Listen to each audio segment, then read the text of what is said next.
You ask Tiger to solve. This deals with linear equations with one unknown. The final result is b equals 5. Let's solve it step by step. Simplify the expression. Expand the parentheses. Simplify the arithmetic. Expand the parentheses. Group like terms.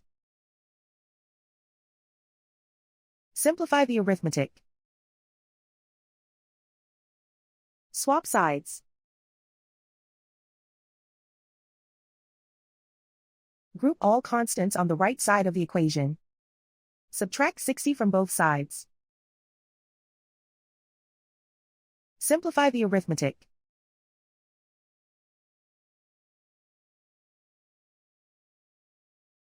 Isolate the b. Divide both sides by -7. Cancel out the negatives. Simplify the fraction. Cancel out the negatives. Find the greatest common factor of the numerator and denominator. Factor out and cancel the greatest common factor. And so the final result is b equals 5.